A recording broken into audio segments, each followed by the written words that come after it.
paksa ng tula na aking ginawa para di mawala ang mabubuo nating alaala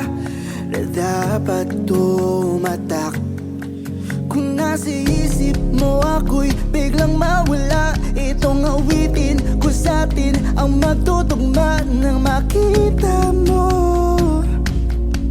na hindi ka mag